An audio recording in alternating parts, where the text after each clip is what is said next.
everyone. Welcome to the final episode of Blue Bench Podcast Season 1, where we've been covering the legislature since day one. My name is Gabby Crevitt. I'm the Communications Director with the Montana Democratic Party, and I'm here today with Montana's Senate Minority Leader, Pat Flowers. Senator Flowers, thanks for joining us today. You're welcome. Happy to be here, Gabby. Thank you. Awesome. Well, our goal today is to wrap up our coverage of the legislature and try and answer any lingering questions our listeners might have.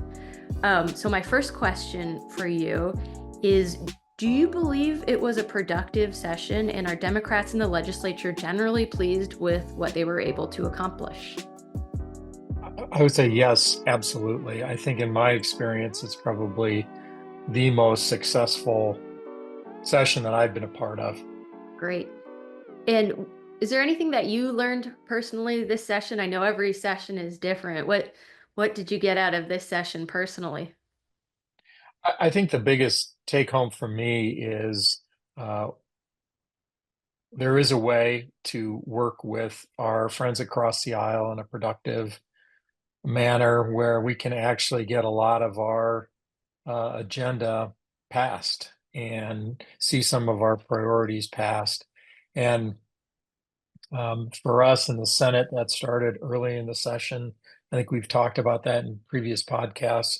And it was a lot of work to keep that kind of relationship alive and functioning well to the end of the session, but we were able to do it. And because of that, I think it delivered on a really solid budget. Again, one of the better budgets that we've had in recent memory that actually funds what we consider the biggest priorities for Montanans. That and then just individual policy wins, I think were really significant and we're really happy about in this past session. Great. What do you think were some of the biggest victories for Montanans this session? Well, the obvious one that came early in the session that we thought was going to be a big struggle, at least on the Senate side, was renewing Medicaid. And we were able to get that done, I think, by mid-February. And I think, again, that was due to this relationship we built across the aisle, and we had no problem getting that passed in the House and then in the Senate.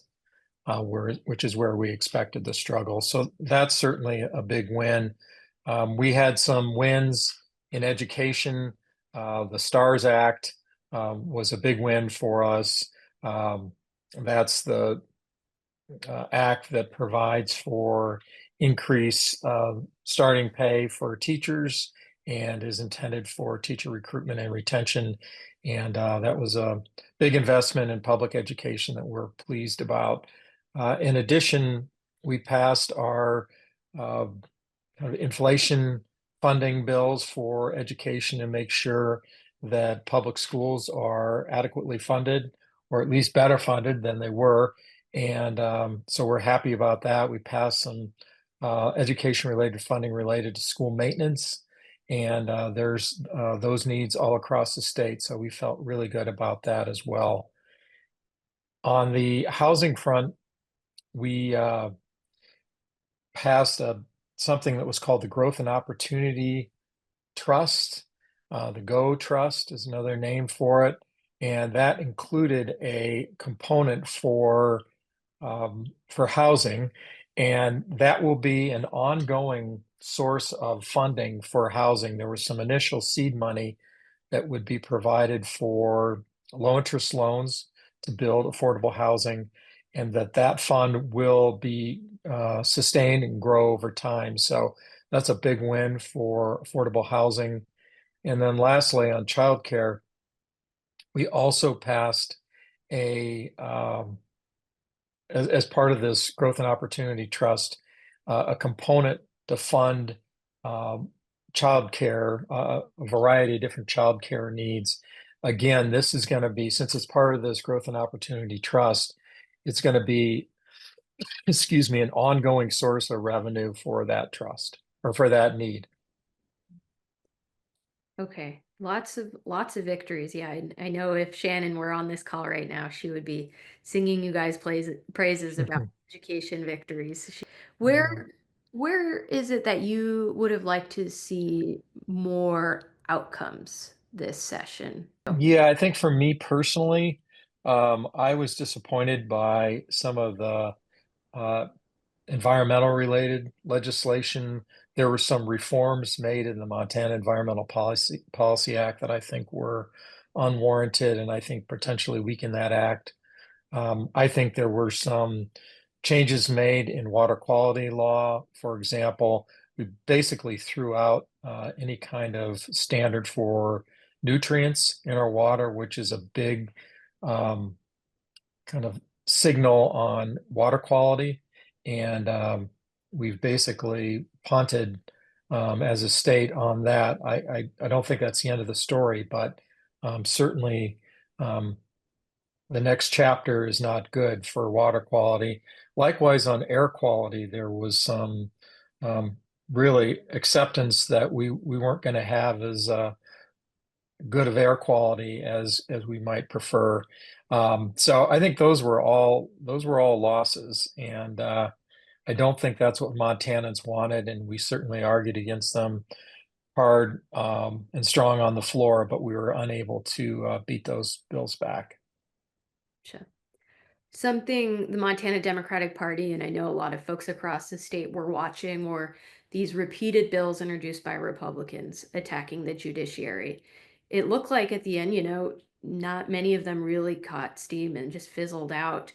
Are you at all concerned about the future and Republicans continuing to attack the judiciary in future sessions? Yes, I absolutely am. The big win for us on that front was we were able to withstand the attempts to create a partisan judiciary. We think that really spells um, the end of um, a fair judiciary. And so we really fought hard to make sure that we were able to beat down all those bills. I fully expect those to be back. I think it's a nationwide trend. And in Montana, if you've been an observer of our politics over time, you'll you'll know that one of the last bulwarks that we have against unconstitutional laws is our judiciary, who call them out and ultimately, in many cases, have declared bills unconstitutional. And that protects the citizens, that they get to continue to enjoy the rights that are provided in the Constitution. And if we lose that last kind of protection against these attacks on our Constitution, then I think all Montanans lose, and we lose a lot of the rights and freedoms, or will lose a lot of rights and the freedoms that are provided in the Constitution. Right. I want to ask you a little bit about the nine. And I Mhm. think this is something, that made a lot of news, especially at the end of the session. But I'm wondering, can Democrats continue to deliver like we did this session in Montana in passing common sense legislation without a group like the nine? Have we seen something like this before? Are we going to need groups like the nine again in the future to be effective? I think one of the things that was unique about the Senate in this session is that group of Republicans that were willing to work across the aisle on shared interests, shared priorities, was pretty well defined from day one. I think some of that was happening in the House, also not as well defined, and it shifted a bit more depending on the issue. I think in the future, what we can look forward to, I believe, is more cooperation from Republicans, who I would call moderate, who want to get good things done for Montana, and that's their priority. And as long as those Republicans exist, and I think they will continue to exist, I think we find each other in each session and work together to meet Montana priorities. I think that can continue. Great. What do you foresee being some big challenges in the future for future sessions? Like even next session, what do you think are going to be some challenges ahead of Democrats? Well, I think the judiciary is one for sure. Um, I think you're going to just continue to see attacks because I think they recognize, I think some of the Republicans who insist upon um, passing unconstitutional bills see the barrier, the rightful barrier that the Supreme Court or the courts in general are providing. And so they're going to continue to attack them because they see that as the only limit on their ability to do what they want, so to speak. Beyond that, I think in the future there will be budget challenges. We've enjoyed really almost throughout my tenure over the last four sessions pretty ample um, revenue coming in to the state, and it's allowed us to have the luxury um, of providing more adequate funding for a lot of programs that we think are important. Uh, I think that's going to change in the future. We took a massive cut in revenue because of the reduction in income tax that's coming. And we think, Democrats felt like that was continue to be targeted at wealthier Montanans rather than those that really need it. Our attempts to actually have a targeted income tax cut that would have focused on lower and middle income Montanans um, failed, and instead they passed what was essentially the governor's or very close to the governor's proposal for an income tax cut. I think the chickens are going to come home to roost on that. You can't keep eliminating revenue that's needed to run government, state government, and expect that you're going to be able to continue to have adequate revenue in the future, or that you're going to continue to be able to provide the services from state government that Montana citizens have come to expect. So I think that's going to be a challenge in the future. When we left, the budget was balanced. It was balanced through the next biennium. But if you look in the following biennium, the revenues start to dip below the expenses, and that's something that we're going to have to address.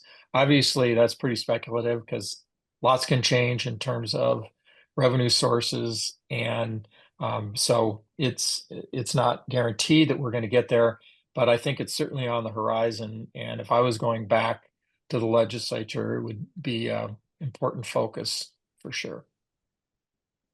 Great. I have a few more questions for you. Um, One of those questions, what are Democratic lawmakers doing right now as they're going home to just remind constituents of the good work that they've done and the accomplishments that happened in Helena this session? What are some things that they're doing to make sure that folks know that Democrats were advocating for them all session? I think some legislators have their own mailing lists, and they're contacting them, being up via updates or newsletters, that sort of thing.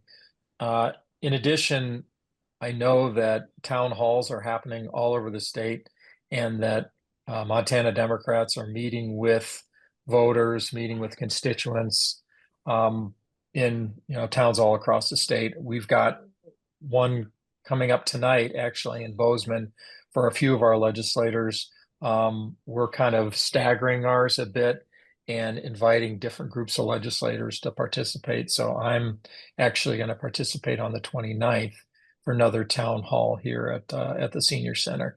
So I think that's a really good way to provide one-on-one description of what happened and why, and answer questions, and provide feedback on any remaining concerns that our voters or citizens have.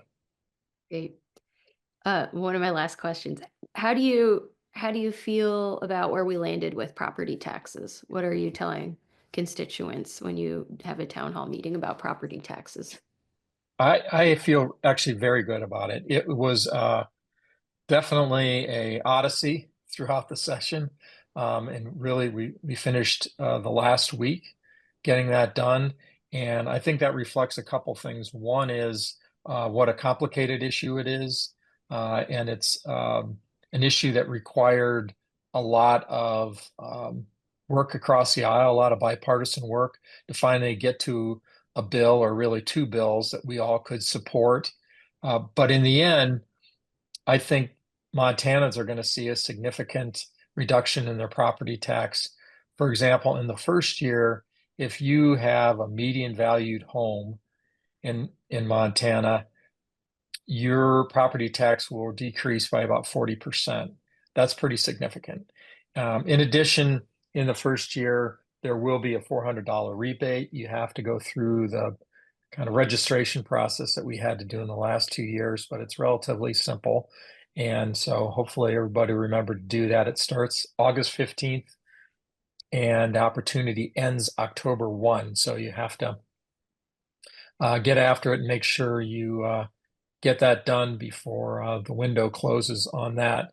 But the more important thing is that we ensured that there will be long-term property tax relief. We've changed the rates initially in the first year and then kind of on an ongoing basis in the second year. So Montanans will feel the positive effects of that. They'll see their property taxes go down in the long run, immediately and then in the long run. And I think that was our goal, and we were able to deliver on that. Great. So my last question, if I'm not mistaken, you are termed out after this session. I know the party, we all watched your farewell address and enjoyed listening to that. What are your parting words and words of wisdom, I guess, to future leaders? That's a great question, Gabby. I think, what's stuck in my mind right now is the success we had in this last session. And that success came from really working with a group of Republicans that had shared interests. And I think that's a model that we use all over the state on all kinds of issues. In my experience, it's been working on wildlife issues. And I've done the same thing when it came to trying to deal with overabundance of elk in the Madison Valley, on grizzly bear recovery and a final plan for grizzly bear, on wolves, on bison. It's the same process where you sit down with the individuals um, that you may have a lot of differences with, but you also have some shared interests, and work through those shared interests to actually get good things done. And so in our case, in the legislative case, we're able to work with a group of Republicans, and they felt like they were delivering for their constituents, and we felt the same way. And I think it's not rocket science. To a large degree, it's the way things used to work. As we've gotten more polarized over the last decade, it's not working that way as much as it used to. But I don't think it's a lost art. I think it requires individuals. I think it requires legislators to kind of commit to that process and keep their eye on the prize, which in my mind is how do we deliver on the priorities for Montanans? So it's things like, for us, it was the kitchen tables issues like public education and healthcare and childcare and housing and property tax. All those big ticket items, we were able to find agreement across the aisle. And that the parting words I would have in total or in summary would be, let's keep working on that model, because I think it allows us to deliver, particularly when we're in the minority, allows us to deliver in a more effective way. So thank you again for joining us, Senator Flowers, and thank you for your years of service. All of us here at MDP are grateful for your work, and we hope you have a very relaxing summer. Thanks so much, Gabby. Good to see you again.